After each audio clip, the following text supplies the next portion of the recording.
Welcome back, everybody, to A to Z CFB. Today, we're going to be going over the top 25 for this channel. Every week, we do a top 25. I know I haven't posted the top 25s on YouTube the last 2 weeks, but they've been on TikTok. So if you like this kind of content, go follow me on TikTok. It's a really fun time there. I post almost daily, give you my winners and losers of the week, etc. But for now, I think I'm going to get back onto YouTube as far as talking about these go. So uh, we have the top 25 as I see it. So not going over the AP, but going over, uh, A to Z CFB poll, which is this channel, as well as my current top five Heisman uh, uh, candidates. So stay tuned for that. Traditionally, I've gone from 1 to 25. 1 to 25. And I think this week, in an effort to continue to try to grow and evolve this channel, I'm going to try it differently. I'm going to try to go from 25 down to number one. So stay tuned to see if your team is in here. And let me know if you like the better the other way. So starting off, obviously, we're going to go over the honorable mentions, and that's going to be SMU, Pitt, Ohio, Arizona State, Auburn, Tulane, TCU, Louisville, Baylor, Nebraska, Mississippi, Florida, Toledo, Washington, Minnesota, USC, and Arkansas. These are all pretty much teams that either had a bad loss this week and just couldn't fit into the top 25 anymore, or had, are now up and coming, maybe just haven't done quite enough to be considered in the top 25. Without further ado, though, let's actually get into the legitimate top 25. That is number 25. We're gonna go with the Indiana Hoosiers. They're 2-0. This is their first week on the top 25, and they handled Kennesaw State pretty well, 56-9. Look, this is their first time cracking the top 25 this year, and while I think that a lot of teams have, um, while they have, like Indiana as a better team, I think that, you know, I wanted to see them prove it again this year. And so far, they're doing a good job with the win against Kennesaw State, as well as, a pretty comfortable win over an Old Dominion team that I think is very underrated. And I'm really excited to see what they do the rest of the year as well. Number 24, that's going to be Mizzou, the Missouri Tigers. They are also a new team to this list. They handled Kansas in the border war, 42-31. Like they found themselves, uh, they finally found themselves back on this list. And it's funny because everybody keeps talking about, including myself, how easy their schedule is this year and how it's been for the last few years. And then I actually went through and looked, like when making this. And while their schedule might have seemed easier a little bit ago, it doesn't seem super easy now. Like they have a lot of teams that either are already in the top 25 or very well could find themselves, or at least honorable mentions, as the season goes on. I do not think Missouri has a easy schedule, and even though they might have end up having a worse record this year than they did last year, I think they have a better team this year than they did last year. Number 23, that's going to be the Michigan Wolverines. They took a loss to Oklahoma, which was a pretty tough loss, right? They hosted the Sooners, and in Sharon Moore's big game against his alma mater, they just couldn't do it.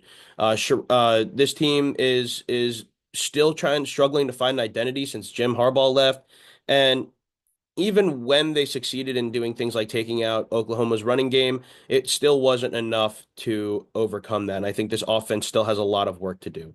That being said, I did think Bryce Underwood, despite his stat line, had a very, very solid game. And I'm excited to see how this kid progresses. I think there's just a lot that he still needs to learn, and you get that a lot with freshmen.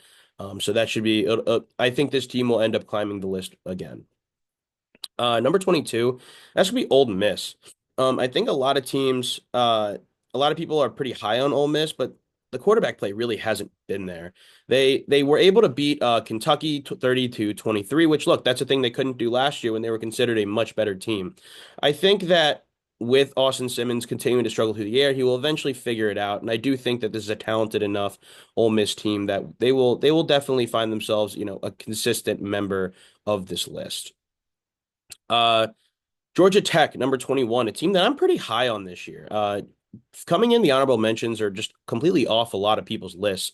Georgia Tech, uh, they did what you would expect to do to their FCS team, this week. They beat Gardner-Webb 59-12. Um, but look, they look very legitimate in the way that they've been playing. Their players have been, they've been as advertised this offseason. The money that they've put into their team is clearly showing, and I think that by the end of it, they're going to be one of the teams, if not the team to beat in the ACC. Number 20, Tennessee. Uh, you either die a hero or you live long enough to see yourself be blown out while the quarterback for Eastern Tennessee State. Eastern Tennessee, I didn't even know this, but Cade McNamara was a similar face, a familiar face is starting for the FCS East Tennessee, and it's always interesting, right? He was the one who kind of got Michigan on the path that eventually led them to winning a national title. He then he struggled at Iowa after transferring out of there after getting superseded by J.J. McCarthy, and now he's playing at an FCS school, getting absolutely blown out by Tennessee. But being said, we're here to talk about Tennessee, not Eastern Tennessee State. Tennessee is looking really good. They seem to have found what they're looking for in Joey Aguilar. Obviously, Nico Iamaleava still would have been better, being able to develop underneath the system. But for what they were able to get in such short notice from there, I think this is a pretty solid team, and they're doing some pretty good work. Number 19, Texas Tech. This was a good win, 62 to 14 over arguably the worst team in college football, including FCS. One of the worst teams in college football is Kent State. But this is still a really good example of you can only beat who's in front of you, and it's one of those where their talent is still kind of keeping them where they are while they haven't played anybody really, really impressive. It's still, they've been doing what they're supposed to do against the bad teams. Number 18, another new member to this list. Not often do you see a member jump from not being ranked to being ranked in the top 20, but that's going to be South Florida. They had a really impressive win against Florida. Um, Look, football is always better when you have group of five teams who are ranked, and this is always a fun one. Byron Brown has been playing absolutely out of his mind, and it's just it's a fun team, right? And we'll see. This is also the first team to hold the MacGuffin. If anybody here follows CF Budge and talks about that, um, look, they hold the MacGuffin the first time since I think the '90s. He said that happened, and they're going to have a real big challenge this week against one of the top ranked teams in the country against Miami. Florida seems to be a bloodbath this year, and it'll be really interesting to see who ends up coming out of it relatively unscathed. Number 17, that's gonna be the Texas A&M Aggies. They put a hurting on Utah State. In the Battle of the Aggies, they won 44 to 22. Marcel Reed has been looking about as perfect as you could look. This week, though, will be their biggest test yet, Notre Dame. And they have a real big chance to make Notre Dame's season effectively over. I think that Notre Dame will get some of the benefit of the doubt just because of where they have made it to in the last calendar year, right? They made it to a national championship, but if Notre Dame loses their only two, really impressive opportunities to get really impressive wins, who knows what the CFP committee is going to view that as, and Texas A&M could absolutely be the team to put the nail in the coffin proverbially. Number 16, Alabama. They are staying exactly where they were from last week after beating ULM 73 to nothing. Look, ULM had an opportunity to do something really, really funny, which would have been to beat Alabama. And I think a lot of people were thinking like, when they lost to Florida State, thinking, oh, this Alabama team is going to is just that's it. It's no Nick Saban anymore. They're done. And while beating ULM is something you should do, I think Alabama played pretty angry, right? ULM got a little unlucky that Alabama was taking all of their frustrations out on this small school in the middle of Louisiana. But I do think that um, we're going to get a much better version of Alabama than we've seen in the first week, and this is just the start of this iteration.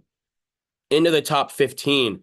Number 15, Florida State. I still can't put, Alabama over Florida State, even if I do think Alabama's playing well. That being said, it's not like it's not like Florida State had a slouch week too. They actually beat their opponent, their FCS opponent, more than Alabama beat ULM. They beat them 77 to 3. Florida State just continues to be very impressive on offense, and Thomas Castellanos is really, you know, making himself a legitimate Heisman candidate. It's really fun to see, all the smack talk he did in the offseason kind of coming true. Number 14, South Carolina. They beat South Carolina State 38-10, kind of a shaky start. But it is, it is still, they still handle business. They still do what they're supposed to do. And I think something kind of impressive is Lenora Sellers, right? If you look at his stat line, it's not that impressive. He's not, putting up those gaudy numbers um, that you would expect, a Heisman candidate to be putting up, or at least what we would expect a player like Lenora Sellers to be putting up. But he's doing something that I think I was worried he wouldn't do, and a lot of people were worried that he would not do, which is trust his team.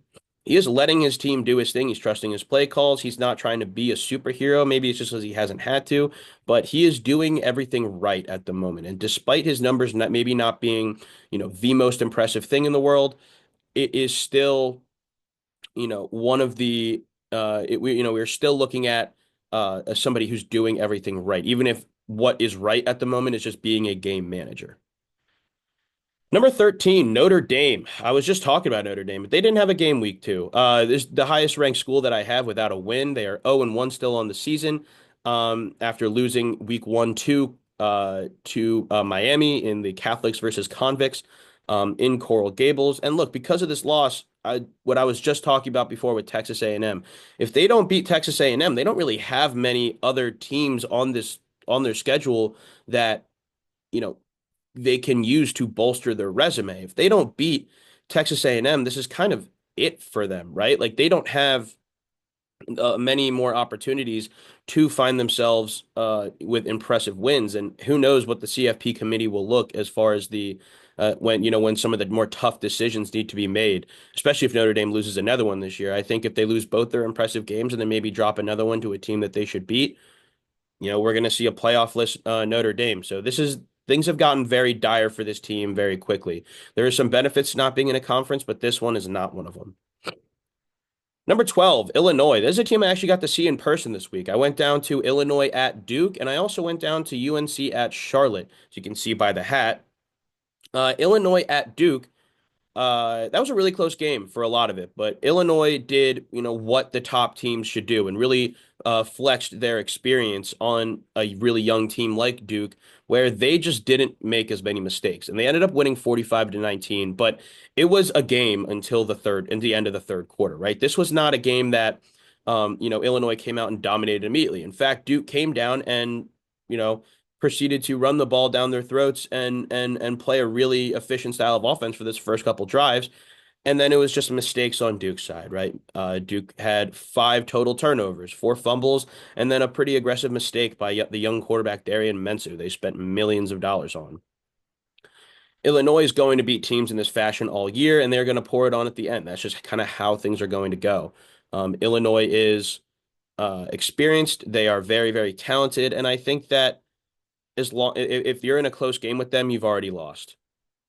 Number 11, Oklahoma, a team that has jumped 6 spots in between these last 2 weeks, where they handled Michigan, right? They handled a ranked team, and in Norman, and were able to come out on top. And although, like I said, Michigan took out their running game, John Mateer put a cape on his back and did what they brought him in to do. He won the game for them. Oklahoma is a very, very talented team. And while they do have a gauntlet to go through, every team that plays them is also circling that game on their calendar. Oklahoma is not a pushover, and they absolutely will not be going down this year without a fight. All right, into the top 10. Before we get in there, I wanted to thank you guys for watching, especially if you made it this far. Make sure you hit that subscribe button, leave a comment, tell me what you think, what you agree with, disagree with, anything I've missed. And yeah, so let's continue on from here. Number 10, that's gonna be Clemson, a 1-1 team who almost lost to Goose and Company in Troy. Um, I almost took them out of the top 10 entirely, and there's part of me that still thinks, I can make a real argument to move them as low as probably 12, as Illinois and Oklahoma had good wins this week. But I just really still believe in Dabo Sweeney. And although, there was a closer game than necessary with Troy, they still won. And I do think that, look, we're one or two losses away from the trust in Dabo going out the window. But as of now, I'm still trusting in him. It's early in the season, teams stumble. But as long as they get their stuff together, I mean, they played an even closer game against LSU. So I'm, it'll be interesting to see what Clemson does as the season goes on. But right now, they're my number 10 team. Number nine, Iowa State. I think they might be the first Big 12 team. Sorry, Texas Tech was on this list, but outside of Texas Tech, I think they're my only other Big 12 team up until now on this list with Arizona State falling off. Um, Iowa State, they are now 3-0 with another really impressive win over Iowa. Look, they have beaten Kansas State in the ultimate road game. They beat Iowa at their own game, right? It was a 16-13 game, and even their, non-conference FCS opponent was, South Dakota, like not a pushover of a team. It doesn't really feel like this Iowa State team is going to go down easy, and I think that they absolutely could find their way back into the Big 12 Conference Championship game. But when they do find themselves there, I think that they will find themselves there against Utah, the number 8 team, who they took down Cal Poly 63-9. Utah just continues to impress me, and I think the thing that separates them from Iowa State is A, coaching. I like Kyle Whittingham a lot more than Matt Campbell, and I also think that quarterback play. While Rocco Becht has been a really, really good quarterback and a really consistent quarterback, I think that Devon Dampierre's ceiling is just that much higher, right? Devon Dampier is such a dynamic player that I think that it's just going to be yeah, I think they're just going to be, more consistent and better. And every time that Kyle Whittingham has had a very, the same quarterback the whole season, from start to finish, who, plays that style of football, he's won his conference. So it would not at all surprise me if Utah was able to. We saw a Utah Iowa State Big 12 championship. Um, and if maybe even both of them find themselves in the college football playoff. Texas moving up 2 spots this week from number 9 to number 7. They continue to not look as advertised. While they did move up, that was more of just a couple schools moving down. Um, I don't think that Texas is ready right now, and I don't necessarily think it's a player thing. I think it's a coaching thing. I've said this before. I think that Steve Sarkisian is one of the, if not the most, impressive like football minds, most creative football minds that we have seen since in the 21st century. They just haven't this is just not a disciplined team. They're missing something. They're missing it, and I don't know what it is.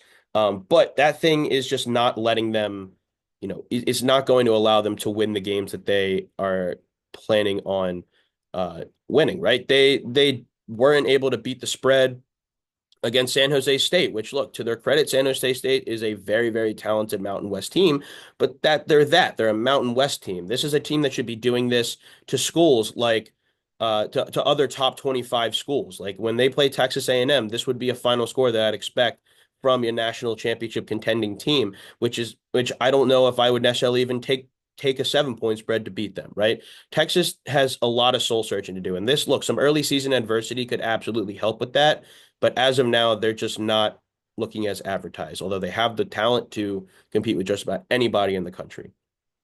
Number 6, that's going to be Miami. They beat in-state FCS opponents Bethune-Cookman 45-3. Look, it's just another they've done what they needed to do, right? They didn't blow out their opponents like Alabama or Ohio State or Florida State, right? Well, like 70-3 or whatever they did. Um, but they have, in relatively dominant fashion, continued to win, and they made a lot of big plays.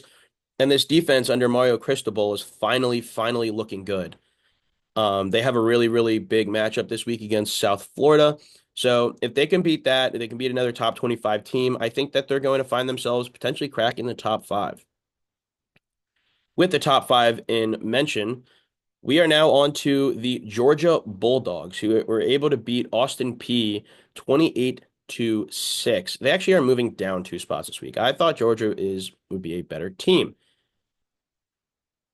This is a team that was beating, schools like Florida or Texas A&M or Missouri, worse than 28-6. The fact that they only beat, an FCS opponent 28-6, it's one of those you can only beat who they put in front of you, but you can beat the hell out of who you put in front of, who gets put in front of you, and it's just not it just doesn't look great for Kirby Smart that they didn't do that. They beat Marshall worse, right? And Marshall is probably a better program than Austin P is at the moment. That being said, Georgia is still a very, very talented team and is my number two team in the SEC.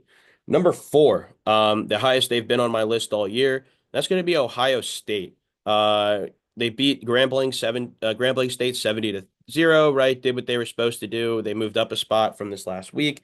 They started the year at 9. Uh, again, the beating Texas. I'll give them their credit, right? They moved up, all that stuff, but I do think that was more of an indictment on Texas than it was an impressive win on Ohio State. And look, even this offense needs some work still. I know they're 2-0. You know, they have an impressive win over Texas. They beat Grambling State about as bad as you can beat a team, but there is just something that, Ohio State's offense still just needs to gel, I think, a little better. And I just hope that for their sake that this happens before they have to play some of the more impressive teams in the Big Ten. All right, number three actually moved down one this week, but more just because of the team that is now number one jumped up 4 spots to get there. That's going to be Louisiana State University, the Tigers. Uh, they handled Louisiana Tech 23-7. Kind of again, though, like this is now a team that 2 weeks in a row has not put up too much offense, 40 points in the last 2 games combined. I know they played Clemson week 1, but this is a team that has generally lived and died off of their offense. And while I do think this is going to be one of the best teams, if not the best team in the country, as far as defensively, sorry, one of the best defenses in the country, um, LSU needs to combine that plus their offense if they're going to be national championship contenders, which I absolutely think they are. Um, this is another kind of similar to Clemson, where they have veteran quarterbacks, they have a lot of talent on that offensive side, but they're just going to need they for some reason are not dumping points like I think a lot of people, including myself, expected them to. Number two, that is going to be Penn State. They have been my number one team, and I wanted to actually keep them at number one this week just because, like I said, the old adage of you can only beat who's put in front of you. But they did not beat the hell out of FIU. They beat them 34-0. It's an impressive win. Their defense shut them down, blah, blah, blah, this and that. But a 34-0 victory over FIU is not, the blowout win that I think a lot of people were expecting. And if it wasn't for this number one team's week this last week, I'd probably still have them at one because 34-0 is still an impressive win. And you beat them. You did it. You did what you were supposed to do. But that being said, my number one team this week is going to be the Oregon Ducks. They beat Oklahoma State 69-3. And that's just, that's almost the same caliber that Alabama beat Louisiana Monroe, except Louisiana Monroe is a group of 5 team and Oklahoma State is a power 5 team, right? This is still, a Mike Gundy led squad that shouldn't be getting blown out this badly. I think Oregon is got kind of written off early after, like, even after they beat Ohio State last year. And I don't think anybody was thinking like, oh, this is the team to beat. They just happened to, not have to play Ohio State again in the Big Ten championship.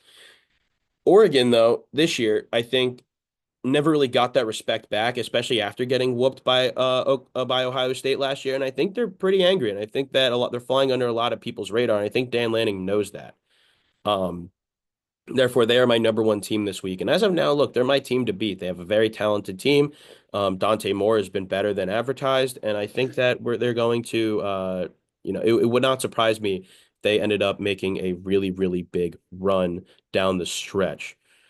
All right, so that is the top 25. My updated Heisman list right now, DJ Lagway has actually fallen out of it, and it goes as follows. Number one, you have Devon Dampier from Utah. Again, super high on this kid. I think he's the most dynamic player in college football, and I think that if he just continue to let him do his thing, he will very, very much be, a Heisman frontrunner, at least find himself in New York.